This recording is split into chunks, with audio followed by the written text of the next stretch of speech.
السلام علیکم ورحمۃ اللہ۔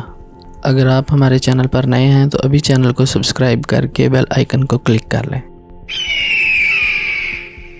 یمن کا ایک بادشاہ جو خود بڑا سخی تھا، اگر اس کو سخاوت کا بادل کہا جائے تو درست ہے کہ بارش کی طرح درہم برساتا تھا۔ کوئی اگر اس کے سامنے حاتم طائی کا نام لیتا تو غصے میں آ جاتا کہ اس بیچارے نے کیا سخاوت کرنی ہے کہ نہ اس کے پاس حکومت نہ خزانہ تھا۔ ایک دن بادشاہ نے شاہانہ جشن منایا اور خوب دولت لٹائی۔ کسی نے اس موقع پہ حاتم کا ذکر کر دیا تو بادشاہ کو شدید غصہ آیا اور ایک بندہ حاتم کے قتل پر مقرر کر دیا کہ حاتم کے ہوتے ہوئے میری سخاوت تو بیکار رہ گئی۔ وہ شخص حاتم کو قتل کرنے کے ارادہ سے چل پڑا تو راستے میں ایک نوجوان جس سے محبت کی بو آ رہی تھی سامنے آیا۔ انتہائی خوبصورت، عقل مند اور شیریں زبان تھا جو اس کو اپنے گھر لے گیا۔ ایسی مہربانی کہ دشمن کا دل نیکی سے لوٹ لیا۔ صبح کو جب یہ جانے لگا تو نوجوان نے ایک رات اور ٹھہرنے کی درخواست کی۔ اس نے کہا میں ایک بڑی مہم پہ ہوں، اس لیے اس سے زیادہ نہیں ٹھہر سکتا۔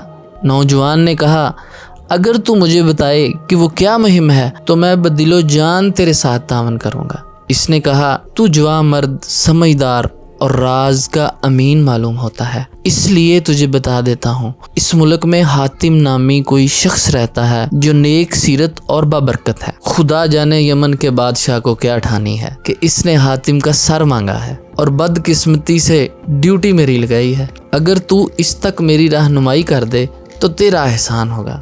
نوجوان نے ہنستے ہوئے سر آگے جھکا دیا اور کہا سر حاضر ہے، تلوار نکال اور اتار لے، میں ہی حاتم ہوں۔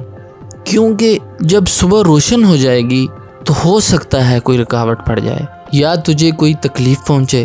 حاتم کی یہ جواں مردی دیکھ کر وہ شخص قدموں پہ گر گیا اور اس کی چیخیں نکلیں، کبھی اس کے ہاتھ چومتا کبھی پاؤں۔ تلوار پھینک دی اور سینے پہ ہاتھ باندھ کر غلاموں کی طرح کھڑا ہو گیا اور کہنے لگا اگر میں تیرے جسم پہ پھول بھی ماروں تو مرد نہیں ہوں بلکہ عورت ہوں۔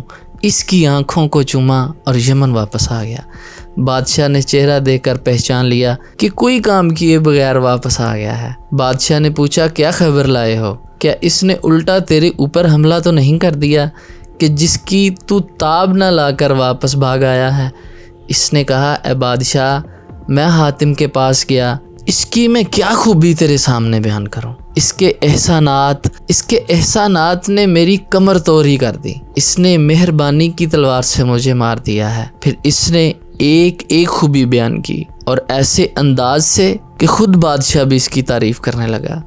بادشاہ نے بہت کچھ خرچ کیا اور حاتم کی سخاوت کا اعتراف کرتے ہوئے کہا اگر لوگ اس کی تعریف کرتے ہیں تو وہ اس کا حقدار ہے۔ تو پیارے بھائیو، کسی نے امام حسن یا حضرت علی المرتضیٰ رضی اللہ تعالیٰ عنہما سے پوچھا حاتم طائی تو اتنا سخی تھا کہ اس کے محل کے 10 دروازے تھے، کوئی سوالی بار بار 10 دروازوں سے آتا تو حاتم ہر بار دیتا اور یہ نہ کہتا کہ تو پہلے بھی لے کر گیا ہے۔ کیا حضور نبی اکرم صلی اللہ علیہ وآلہ وسلم کی سخاوت کوئی ایسا واقعہ ہے؟ آپ نے فرمایا وہ ایک سوالی کو 10 بار دیتا پھر بھی اس کا دامن نہ بھرتا، تبھی تو بار بار آتا۔